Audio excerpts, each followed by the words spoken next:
Shalom saudara, berjumpa kembali hari ini dalam program Benih Kerajaan dari Light Generation Key. Tema hari ini yang akan kita gali dan kita bedah bersama-sama adalah mengapa anak-anak muda Kristen gampang sekali atau mudah sekali meninggalkan Kristus. Tema ini menjadi tema yang sangat menarik karena menjadi kegelisahan dari banyak orang tentang sebuah fenomena mengapa mudah sekali anak-anak muda Kristen meninggalkan Yesus. Dari tema ini kita akan menggali bersama beberapa alasan mengapa anak-anak muda Kristen mudah sekali meninggalkan Kristus atau meninggalkan Yesus. Yang pertama, alasan yang pertama anak muda gampang sekali meninggalkan Kristus adalah pacaran. Sekali lagi, pacaran dengan orang yang tidak seiman. Mengapa pacaran dengan orang yang tidak seiman menjadi pintu masuk gampang sekali anak-anak muda Kristen meninggalkan Kristus? Anak-anak muda, orang-orang tua, mari kita bedah alasan yang pertama ini. Alasan yang pertama anak-anak muda gampang sekali, mudah sekali meninggalkan Kristus adalah yang pertama, pacaran dengan orang yang tidak seiman. Mengapa pacaran dengan orang yang tidak seiman ini menjadi pintu masuk bagi banyak sekali anak-anak muda Kristen meninggalkan Kristus? Karena apa, saudara? Hubungan dengan orang, dengan lawan jenis, baik laki-laki maupun perempuan, menjadi pintu masuk orang membangun kedekatan. Dan dalam hubungan seperti ini, sering sekali pada titik tertentu, seseorang bisa mengambil keputusan meninggalkan imannya dan berpindah keyakinan. Apa yang firman Tuhan katakan tentang poin ini? 2 Korintus pasal 6 ayat 14 berkata demikian. Janganlah kamu merupakan pasangan yang tidak seimbang dengan orang-orang yang tidak percaya. Sebab persamaan apakah terdapat antara kebenaran dan kedurhakaan? Atau bagaimanakah terang dapat bersatu dengan gelap? Saudara, kata-kata awal dari ayat ini mengatakan, janganlah kamu merupakan pasangan yang tidak seimbang. Saudara, Tuhan pada saat menciptakan langit dan bumi di kitab Kejadian, Dia mengatakan kepada Adam bahwa aku akan memberikan kepadamu seorang penolong yang sepadan. Ayat ini pun mengatakan harus seimbang pasangan. Saudara, kita tidak sedang mengangkat sebuah perbedaan keyakinan dalam poin ini untuk membuat kita terpisah dengan saudara lain karena kita berbeda keyakinan. Tetapi hal inilah yang ingin saya katakan kepada Anda semua, kepada kita sekalian, kepada orang-orang tua dan kepada anak-anak muda. Dalam komunitas Light Generation, kami punya sebuah prinsip bahwa pacaran harus dengan orang yang seiman. Tidak boleh pacaran dengan orang yang tidak seiman. Bukan karena kita harus menolak, tidak boleh bergaul, tidak boleh membangun persaudaraan dan hubungan dengan orang yang berbeda keyakinan. No. Tetapi soal pilihan hidup, soal teman hidup, ini prinsip. Karena firman Tuhan mengatakan, teman hidup kita, pasangan kita haruslah orang yang seiman, haruslah orang yang sepadan dengan kita. Karena ini soal prinsip, membangun keluarga, membangun rumah tangga, membangun hidup, memilih pasangan hidup harus dengan orang yang seiman. Yes, mungkin Anda berkata, kan tidak seiman tidak apa-apa. Saudara, ada begitu banyak, hanya sedikit saja di antara orang yang berbeda keyakinan dalam membangun hubungan, akhirnya memilih masing-masing mempertahankan keyakinannya. Hanya sedikit saja yang bisa bertahan. Tetapi lebih banyak mengalami benturan dan masalah, akhirnya harus pindah keyakinan. Ya, itu hak saudara untuk pindah. Tapi dengar baik, Tuhan mengingatkan kepada kita sekalian dari awal ketika Tuhan menciptakan langit dan bumi. Dalam kitab Kejadian dikatakan, Tuhan memberikan pasangan yang sepadan. Sepadan artinya apa? Selevel, sederajat. Pasangan sederajat, sepadan artinya apa? Memiliki kesamaan dan keyakinan kualitas rohani yang sama. kita harus memastikan pasangan kita, teman kita, orang yang sepadan. Berteman boleh dengan siapa saja, bergaul dengan siapa, berbeda keyakinan tidak masalah. Tetapi ketika sudah menyangkut teman hidup, pasangan hidup, pastikan Anda memiliki pasangan hidup yang sepadan, yang seiman. Ini dengan tegas Alkitab mengatakan ini dari kitab Kejadian, dari awal penciptaan. Tuhan pun sudah dengan tegas mengatakan ini, bahwa kepada Adam dia berikan seorang penolong yang sepadan, teman yang sepadan. Kita harus sepadan, sepadan di dalam iman, sepadan di dalam banyak hal. Kita harus sepadan, karena Tuhan memberikan teman kepada kita adalah orang yang seiman, yang sepadan dalam berbagai aspek. Itu poin pertama. Kalau kitab Kejadian mengatakan hal ini, dalam surat Rasul Paulus pun yang saya bacakan tadi, dalam 2 Korintus pasal 6 ayat 14, dikatakan juga di situ bahwa janganlah kamu merupakan pasangan yang tidak seimbang. Tidak boleh, ada larangan. Jangan kamu merupakan pasangan yang tidak seimbang. Pasangan hidup kita harus seimbang. Teman pacaranmu haruslah orang yang seimbang. Oleh karena itu di komunitas Light Generation, kami punya prinsip. Anak-anak yang masih SMP, SMA yang bergabung dalam komunitas Light Generation tidak boleh pacaran. Kapan mereka boleh pacaran? Setelah lulus SMA. Mengapa tidak boleh pacaran waktu SMP dan SMA? Karena apa? Definisi dari pacaran adalah persiapan pernikahan. Kalau Anda SMP dan SMA sudah pacaran, memangnya anak muda sudah siap? Anda sudah siap SMP dan SMA untuk pacaran? No. Yang ada di SMP dan SMA dan kuliah, lakukan hal ini, bukan pacaran. Tetapi membangun hubungan, berteman dengan siapa saja, agar Anda memiliki pengalaman dan punya kesempatan bergaul dan berteman, dan belajar dari begitu banyak teman-teman yang berbeda. Sehingga Anda tidak terjebak pada definisi pacaran yang keliru, yang dilakukan oleh anak-anak muda di zaman ini. Oleh karena itu, adik-adik, orang-orang tua, pada poin ini, hati-hati, perhatikan baik-baik anak-anakmu, perhatikan baik-baik teman-teman saudaramu di gereja, di lingkungan, di unit, di mana saja. Saudara-saudara seiman, pastikan bantu temanmu. Kalau dia pacaran dengan orang yang tidak seiman, ingatkan dia. Kenapa? Bukan hanya kita yang meminta pacaran dengan orang yang seiman, tetapi saudara-saudara kita di luar pun, di sana pun, mereka juga mewajibkan anak-anak mudanya pacaran dengan orang-orang seiman. Karena apa?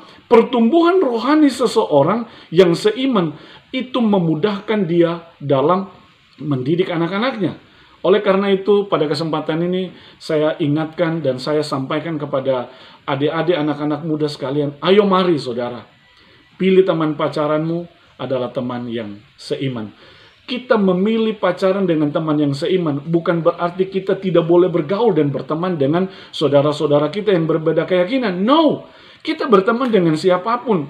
Kita harus membangun persaudaraan dengan siapapun.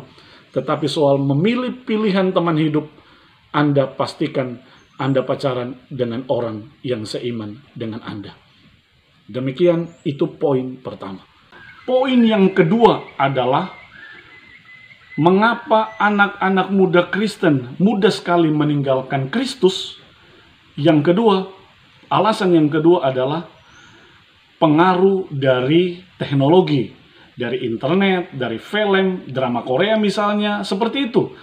Anak-anak muda hari-hari ini lewat televisi, lewat YouTube, lewat internet, semua pikiran mereka memberi makan pikiran mereka, hidup mereka, hati mereka secara bebas, tanpa batas, tanpa disaring, tanpa difilter oleh internet, oleh televisi, oleh semua media yang ada di smartphone mereka, di handphone mereka. Dulu, kalau anak-anak ingin belajar sesuatu, Anda harus beli buku, Anda harus beli koran, dan tidak semua anak muda bisa punya uang untuk membeli buku dan koran. Anda bisa belajar sesuatu harus baca koran dan majalah, dan untuk membaca itu butuh biaya. Hari ini, informasi didapat tanpa batas, tanpa filter, tanpa seleksi. Anak muda mudah sekali, gampang sekali mengakses apapun. Dia mau nonton film Korea, dia bisa nonton dari handphone dan smartphone-nya.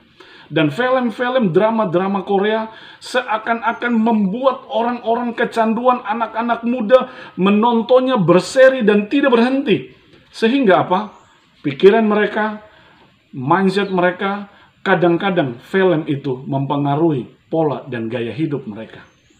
Inilah yang membuat sehingga anak-anak muda hari ini mereka berperan bukan seperti diri mereka, tetapi mereka mengadopsi gaya dan peran yang didapat dari film dan dari internet. Mereka mengadopsi gaya dan peran yang didapat dari film-film itu, dari informasi yang mereka terima, sehingga mereka berKTP Kristen, mereka beragama Kristen, tetapi peran dan gaya hidup mereka bukan layaknya anak muda Kristen. Kesannya sangat kasar saya ngomong ini, saudara. Tetapi bukan itu maksud saya mendiskreditkan anak-anak muda karena hal ini. No. Dengar baik, saudara. Semua yang kita beri makan pada pikiran dan hati kita, itu juga yang akan mempengaruhi cara berpikir, cara kita memilih, cara kita bertindak, dan cara kita mengambil keputusan terhadap hidup kita. Kalau Anda memberi makan hidup dan pikiran Anda, hati Anda, diri Anda, hal-hal yang positif, yang membangun iman saudara, yang membangun kehidupan saudara, itu juga yang akan Anda keluarkan dan Anda hasilkan dari hidup Anda, anak-anak muda.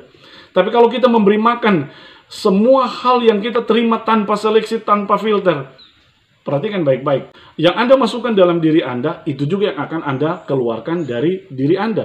Kalau Anda tiap hari konsumsi pornografi, Anda tiap hari memberi makan diri Anda, jiwa Anda, pikiran Anda, film-film yang tidak benar, informasi yang miring, yang negatif, yang Anda produksi juga dari diri Anda adalah hal-hal yang negatif. Perhatikan baik-baik, semua yang Anda tanam dalam pikiran Anda, dalam diri Anda, itu juga yang akan Anda produksikan dari diri Anda. Hari ini dengar baik anak-anak muda. Bukan pada saat Anda memilih meninggalkan Kristus, itu keputusan yang akhir. Semua hal yang Anda lakukan, kadang-kadang semua film dan dari film-film Indonesia hari-hari ini, kadang-kadang bukan film yang mendidik. Banyak sekali sinetron yang tidak mendidik, membuat sehingga anak-anak muda lebih percaya kepada orang yang berperan di film itu daripada kepada Tuhan. Banyak anak-anak muda dicekoki dengan informasi dan film-film yang tidak dapat diseleksi oleh orang tua. Orang tua, kita benar-benar kewalahan. Saya juga punya anak. Kita kewalahan memproteksi anak-anak untuk menonton semua hal yang ada di internet, ada di televisi, ada di jagat maya. Saudara, mari kita ambil. Adik-adik, anak-anak muda, dengar baik. Hidupmu bukan untuk diri Anda saja. Kita lahir ke dunia ini, dengar baik-baik anak-anak muda. Kita lahir di dunia ini karena tujuan Tuhan. Tuhan menempatkan Anda di dunia karena ada satu tujuan.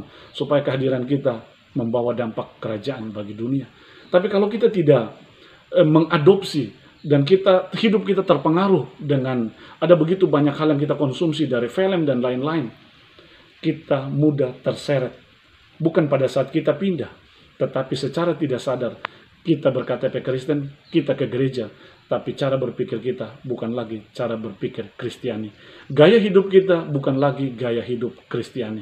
Kita berKTP Kristen, tapi seluruh gaya hidup kita sebenarnya tidak mencerminkan lagi gaya hidup yang Kristen, karena kita mengadopsi terlalu banyak hal dari luar yang tidak sesuai dengan firman Tuhan, tidak sesuai dengan prinsip-prinsip kekristenan. Itu poin kedua. Saya ulangi sekali lagi, poin pertama. Mengapa anak-anak muda sekali meninggalkan Kristus? Yang pertama, pacaran dengan orang yang tidak seiman.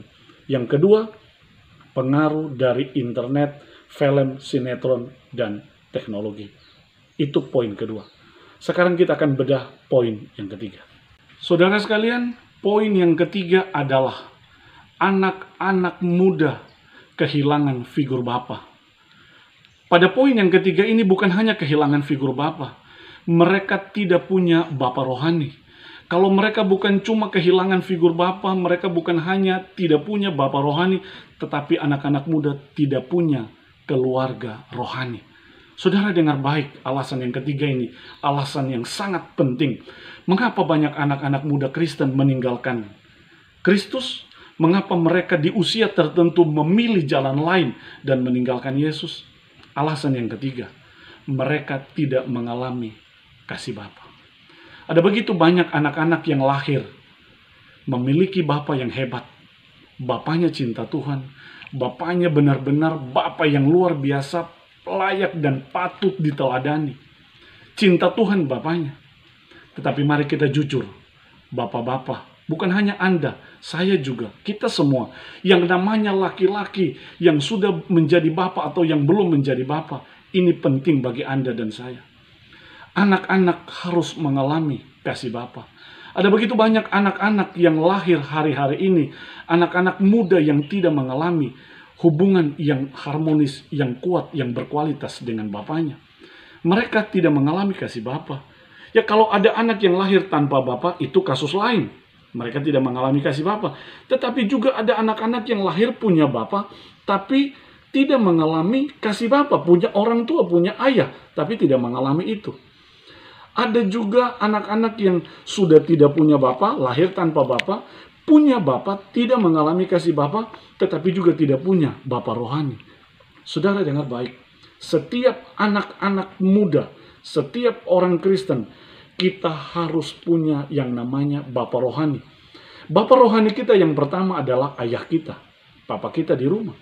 Tapi kalau Anda yang dengar video ini, Anda tidak punya Bapa kandung, Anda tidak punya Bapa secara biologis, carilah seseorang, entah itu di dalam gerejamu, di komunitasmu, pilih dan minta dia menjadi Bapa rohanimu.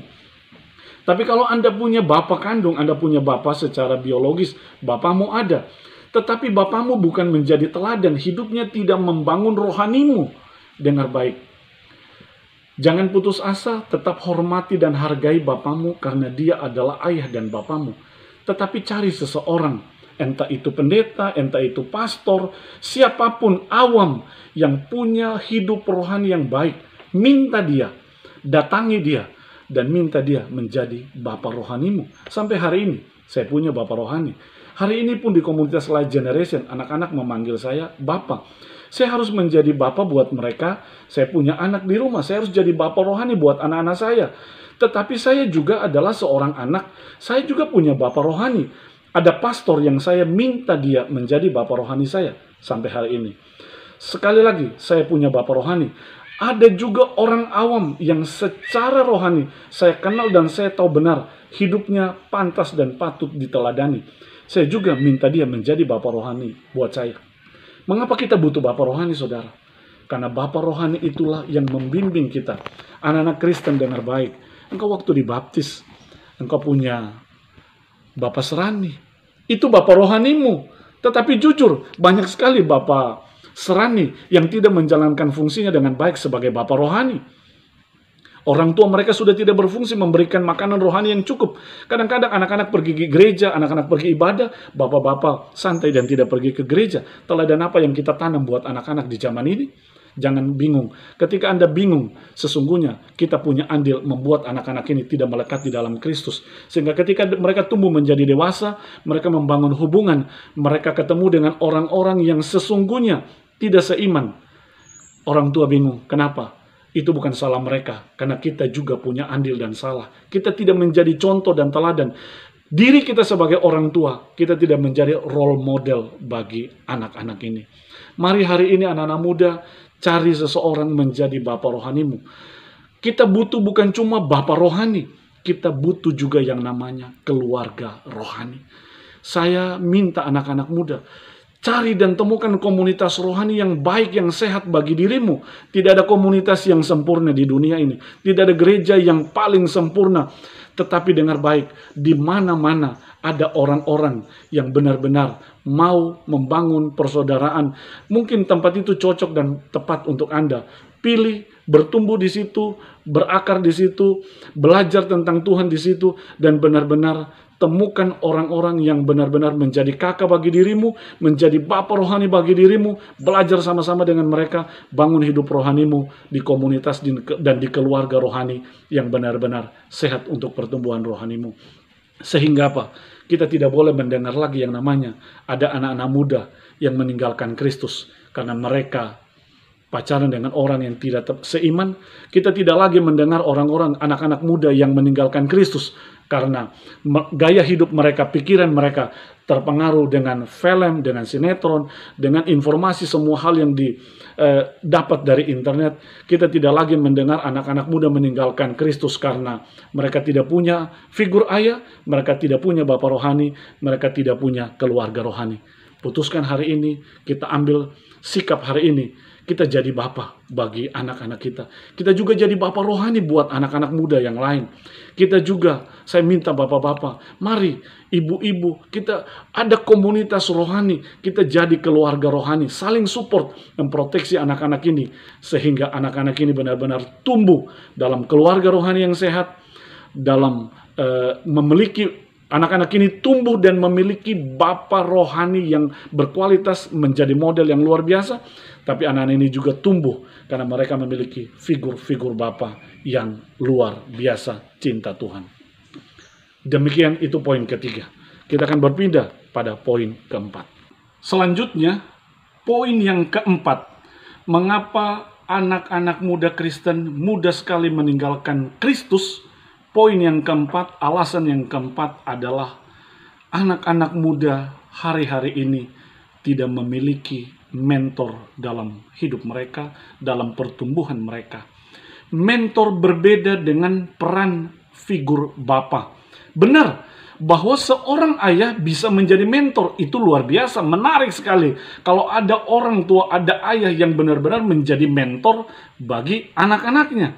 Tetapi kita tahu benar, tidak semua orang tua, tidak semua ayah itu memiliki kualitas dan kemampuan yang dibutuhkan oleh anak sebagai mentor. Kita butuh orang lain. Saudara, anak-anak ini sedang bertumbuh, mereka sedang mencari, mereka sedang belajar dan membutuhkan model, mereka sedang mengejar dan mencari teladan. Kadang-kadang mentor bukan hanya ayah kandung kita, tapi mentor juga bisa orang lain yang sukses di bidang itu, dan orang-orang itu bisa menjadi mentor bagi kita. Saya kasih contoh, saudara. Ada begitu banyak anak-anak muda yang hari ini sedang belajar dan ingin tahu sesuatu. Kenapa mereka mudah sekali berpindah keyakinan? Bukan karena mereka jahat, bukan karena anak-anak itu tidak peduli dengan Tuhan, bukan, saudara. Ini alasan yang luar biasa, bahwa orang-orang dewasa, orang-orang tua tidak menjadi mentor bagi mereka. Apa itu mentor? Bagaimana peran seorang mentor? Mentor haruslah orang yang benar-benar menghabiskan waktu menjadi teman, menjadi bapa, menjadi saudara, melatih, mendidik, mensupport, ada di tengah-tengah hidup mereka, benar-benar hidup dengan mereka, menghabiskan semua yang dapat mereka gunakan untuk membuat anak-anak ini tumbuh menjadi pribadi-pribadi dan anak-anak muda yang hebat di dalam hidup, baik secara rohani maupun dalam kapasitas dan kemampuan mereka. Kita kasih contoh, saudara. Alkitab menjelaskan kepada kita dengan sangat jelas. Yesus menjadi mentor yang luar biasa bagi 12 muridnya. Saudara, dia habiskan waktunya 3,5 tahun melatih, mendidik 12 murid. Dia menjadi mentor yang luar biasa. Dia hidup, makan, jalan, tidur, kemana-mana dengan mereka. Berapa banyak di antara kita orang-orang tua, fungsi kita sebagai mentor bagi anak-anak kita, tapi kita tidak berfungsi secara maksimal menjadi mentor bagi anak-anak kita. Kalau memang orang tua kita tidak bisa melakukan itu kepada kita, dengar orang-orang tua, bapak-bapak yang menonton video ini. Ayo, kalau ada anak-anak muda, mari anak-anak muda, saya minta saudara cari orang-orang yang bisa jadi mentor bagi kamu. Kalau engkau anak muda yang hari ini memilih jalur politik sebagai kariermu, sebagai tempat di mana engkau bekerja, engkau memilih jalan politik sebagai tempat di mana engkau berkarir, cari seorang politisi yang cinta Tuhan. Cari seorang politisi yang hidupnya benar-benar menjadi teladan, model bagi dirimu. Belajar dari dia. Minta dia menjadi mentor kamu, supaya dia mendidik kamu, melatih kamu menjadi orang yang luar biasa. Ada begitu banyak orang yang hari ini sukses secara politik. Mereka punya jabatan dan kedudukan secara politik. Tapi mereka hanya memikirkan dirinya. Tapi mereka tidak melatih anak-anak muda yang hari ini sedang bertumbuh. Mereka tumbuh di mana-mana. Ketika mereka buat salah, kita protes dan mengatakan, anak-anak muda ini hidup tidak benar, mempermalukan gereja, mempermalukan Tuhan saja. Hidup mereka tidak mampu melakukan hal yang positif. Dengar baik, saudara. Orang-orang dewasa, ambil keputusan hari ini. Pilih anak-anak muda yang benar-benar Tuhan taruh di hatimu. jadilah mentor bagi mereka. Kalau engkau seorang pengusaha sukses, engkau seorang pengusaha, anak-anak muda dengar baik, kalau engkau memang ingin merintis usahamu menjadi seorang bisnismen, pilih seseorang yang cinta Tuhan menjadi pengusaha, menjadi mentor saudara. Kita butuh mentor dalam segala hal, kita butuh mentor dalam segala bidang. Kalau engkau anak muda adalah seorang pegawai negeri, engkau ingin lulus kuliah nanti engkau menjadi seorang pegawai negeri, cari seseorang, temukan seseorang menjadi mentor kamu. Orang-orang yang menjadi mentor adalah orang-orang yang menjadi teladan dan model. Mereka sudah mencapai puncak karir tertentu, karir mereka telah berhasil, hidup mereka menjadi teladan, hidup mereka benar-benar menjadi contoh bagi banyak orang di karir, di profesi itu. Minta mereka menjadi mentor saudara. Minta mereka melatih Anda. Cari orang menjadi mentormu. Dengar baik, Yesus mengerti dan tahu benar harus memberi dirinya menjadi mentor bagi 12 muridnya. Visi dan pelayanan Tuhan di dunia tidak akan berhasil kalau kita membiarkan anak-anak muda zaman ini tumbuh dan berkembang tanpa kita orang-orang dewasa menjadi mentor bagi mereka. Dengar baik, bukan cuma bidang politik, bukan cuma bidang bisnis, bukan cuma bidang apapun, semua bidang. Pendidikan misalnya, ada banyak guru-guru yang hebat. Kalau engkau memutuskan menjadi seorang guru, cari seseorang yang menjadi mentormu, dia memberikan semua pengalamanmu. Jangan hanya bergaul dengan orang-orang seusiamu. Cari orang-orang dewasa yang benar-benar menjadi teladan, hidup mereka luar biasa. Minta orang-orang dewasa itu menjadi mentor bagi hidup kamu. Anak muda dengar baik, kita butuh mentor. Tanpa mentor kita tidak bisa diarahkan. Mentor adalah orang yang mengarahkan, memperbaiki, dan melatih, mensupport kita. Bapak kita mungkin hanya seorang petani. Kalau Anda ingin berkarir di bisnis, cari seseorang yang sukses di bisnis dan minta dia menjadi mentormu. Mungkin orang tua kita hanya seorang nelayan, tapi cita-cita kita ingin menjadi seorang anggota DPR atau menjadi bupati. Di kemudian hari kita ingin sukses di bidang politik. Cari seseorang hidupnya yang benar-benar menjadi teladan. Minta dia menjadi mentor. Dengar baik anak-anak muda, ada begitu banyak senior-senior kita, anak-anak Tuhan, orang-orang Kristen yang sukses di politik. Mereka nunggu kamu hari ini. Mereka ingin menjadi mentor kamu. Tapi jangan tunggu mereka datang meminta kamu menjadi anak mereka, menjadi mentor bagi kamu. Kamu sendiri yang harus cari mereka, minta kesediaan mereka menjadi mentor bagi dirimu. Di politik, di pemerintahan, di bisnis, di pendidikan, di bidang apapun, kita butuh orang-orang menjadi mentor. Kalau engkau ingin sukses di bidang YouTube, engkau menjadi YouTuber, cari seseorang YouTuber yang sukses. Ada begitu banyak YouTuber Kristen yang sukses di dunia, bahkan di Indonesia. Anda tidak mungkin ketemu dengan mereka secara pribadi, tapi belajar dari channel-channel mereka. Mereka bisa menjadi mentor secara tidak langsung. Dari seluruh konten-konten mereka, Anda bisa belajar. Dan sampai hari ini saya mau kasih tahu buat Anda anak-anak muda, saya pun masih belajar dari channel orang-orang Kristen yang sukses di politik, sukses di bidang bisnis, sukses dalam pelayanan. Saya jadikan mereka sebagai mentor. Saya belajar, tidak ketemu face-to-face dengan mereka, tapi saya juga belajar dari channel mereka. Kalau begitu, saya tanya buat Anda anak-anak muda, konten apa yang Anda pilih setiap hari? Konten apa yang Anda nonton setiap hari? Kalau Anda butuh seorang mentor, pastikan konten yang Anda pilih adalah konten-konten yang benar-benar mampu membuat Anda belajar hal-hal yang positif di masa-masa pertumbuhan rohanimu hari-hari ini. Sekali lagi, pilih seseorang menjadi mentormu. Pastikan Anda punya mentor dalam hidup dan di masa pertumbuhanmu sebagai seorang anak muda. Sehingga apa? Kalau kita punya mentor, kita tidak akan terseret dan meninggalkan Kristus karena kita tidak punya mentor. Sayang sekali kalau anak-anak muda Kristen belajar dari orang lain. Betul, kita bisa berbaur dengan siapapun dan belajar banyak hal dari mereka.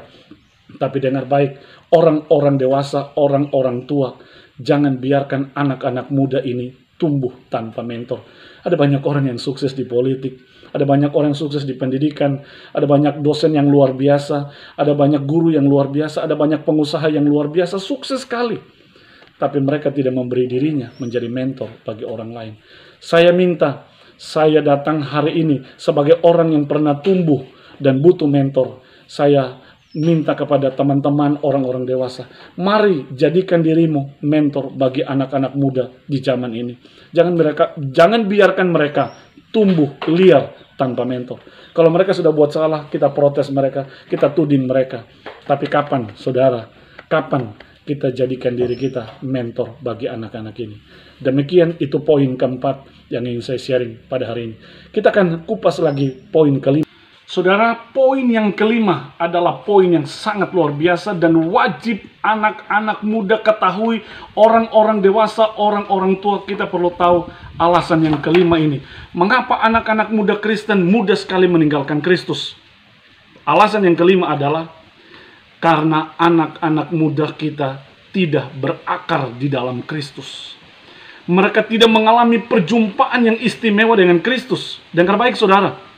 Semua orang yang dicatat dalam Alkitab yang pernah berjumpa dengan Kristus, hidupnya mengalami perubahan. Maka mengapa anak-anak ini mudah sekali terseret dan meninggalkan Kristus dan berpindah keyakinannya? Karena mereka tidak berakar di dalam Kristus. Mereka berKTP Kristen, tetapi mereka tidak tertanam dan berakar di dalam Kristus. Salah siapa? 4 poin di atas tadi. Kalau kita benar-benar melakukan fungsi kita, punya bapak rohani, punya keluarga rohani, punya mentor, kita benar-benar memproteksi mereka, mengajarkan mereka pacaran yang benar, maka pada poin kelima ini, kita mampu berhasil menanamkan Kristus dan membuat hidup mereka berakar pada Kristus. Dengan tegas Yesus mengatakan dalam Injil bahwa Akulah jalan, kebenaran, dan hidup. Tidak ada seorang pun yang datang kepada Bapa kalau tidak melalui aku. Yesus mengatakan dengan sangat jelas tidak ada jalan lain. Dia satu-satunya jalan kehidupan dan keselamatan di dunia ini dan di akhirat. Kalau semua anak-anak muda Kristen di dunia ini sadar dan benar-benar meletakkan hidupnya berakar di dalam Kristus, maka dia tidak akan tercabut karena tantangan dan godaan apapun. Kita orang-orang dewasa wajib membawa anak-anak muda ini tertanam dan berakar di dalam Kristus. Jangan tunggu kalau mereka sudah pergi, baru kita kecewa, marah. Bahkan ada orang-orang tua yang menyangkal anaknya. Dengar baik, saudara. Jangan tunggu mereka sudah pergi, baru engkau menyangkal dan marah kepada mereka. Lakukan sejak hari ini. Kapan? Mulai hari ini. Jadilah mentor bagi anak-anak itu. Bukan cuma untuk anak kandungmu, tapi untuk anak-anak muda yang ada di sekelilingmu. Semua orang dewasa Kristen di dunia ini, di Indonesia, kalau berfungsi menjadi bapak rohani, menjadi ayah yang luar biasa, menjadi mentor yang dahsyat dan luar biasa bagi anak-anak muda, kita tidak akan dengar cerita ada anak-anak muda yang meninggalkan Kristus. Karena kita berfungsi dengan maksimal, hidup kita membawa dampak bagi mereka. Kehidupan kita menjadi teladan bagi mereka. Bagaimana mereka bisa tahu kita menjadi teladan? Kita lebih dahulu berakar di dalam Kristus. Bagaimana anak-anak mau rajin ibadah, mereka percaya Tuhan. Kalau bapaknya ada masalah, dia tidak cari Tuhan, tapi dia cari dukun, dia cari hal-hal yang lain, dia tidak mengandalkan Tuhan, tidak berdoa, tidak baca firman. Anda mengandalkan apa? Kalau Anda stres, Anda pasang status, bapak-bapak pasang status di FB, di semua akun media sosialnya, stres, butuh Shopee, butuh mabuk, dan lain-lain. Dengar baik, Anda menanamkan mereka akar yang tidak benar. Kita meletakkan pada mereka, kita membuat mereka tidak tertanam pada Kristus, tapi mereka tertanam pada hal-hal yang tidak benar. Dan itu kita sendiri, orang-orang dewasa yang melakukan itu di depan mata mereka. Saya melayani di komunitas Light Generation lebih dari 20 tahun. Dan saya menyaksikan itu. Telinga saya mendengar puluhan tahun. Lebih dari 20 tahun. Anak-anak muda datang, kadang-kadang mereka sharing. Bapak Gary, ketika saya masih jadi kakak, masih muda, mereka panggil saya kakak. Bilang, Kakak Gary, kami bingung. Kenapa ketika ada masalah, kami tidak melihat orang tua kami berdoa. Kami tidak melihat papa kami datang sujud berdoa dan mengandalkan Tuhan. Tapi dia menyelesaikan masalah dengan cara-cara yang kadang-kadang kami bingung. Jangan buat anakmu bingung. Kalau Anda saja yang dewasa bisa bingung, bagaimana anakmu kalau dia menghadapi masalah dan tantangan? Solusi yang Anda tunjukkan kepadanya, itu juga yang akan dia ikut. Karena Anda dan saya adalah model. Hari ini kita putuskan, kita akhiri seluruhnya. Kita akan menjadi model. Kita akan membawa anak-anak muda kita, anak-anak kita tertanam di dalam Kristus. Kita akan menjadi mentor bagi mereka. Kita akan menjadi ayah, menjadi bapak rohani, membangun keluarga rohani yang sehat bagi mereka. Dengar baik anak-anak muda, Anda tidak sendirian hari ini. Saya percaya akan muncul banyak, kita berdoa supaya muncul lebih banyak orang-orang dewasa memberi dirinya menjadi bapa rohani, menjadi mentor bagi anak-anak muda di zaman ini. Kita benar-benar minta kepada semua orang dewasa, mari kita bergandengan tangan, menjadikan diri kita mentor, bapa rohani, teladan, supaya anak-anak muda kita tertanam di dalam Kristus.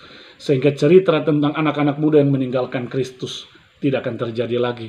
Karena kita berfungsi secara maksimal bagi kerajaan Allah. Tuhan bisa lakukan itu tanpa kita. Tapi dengar baik, Tuhan butuh Anda dan saya. Tuhan butuh Anda yang menyebut dirinya laki-laki dan menyebut dirinya Bapa. Kitalah yang harus melakukan itu bagi dunia. Karena kerajaan Allah tidak bisa hadir tanpa kita. Tuhan membutuhkan kita mendatangkan kerajaan Allah itu di dunia ini melalui saya, melalui Anda, dan melalui kita semua. Demikian Tuhan Yesus memberkati. Jangan lupa subscribe, tekan belnya, like, komen, dan bagikan video ini kepada semua orang tua, kepada semua anak muda di mana saja, sehingga di mana-mana ada keluarga rohani yang sehat, ada orang-orang yang benar-benar menjadi bapa, menjadi mentor, menjadi ayah yang luar biasa bagi generasi ini. Tuhan Yesus memberkati.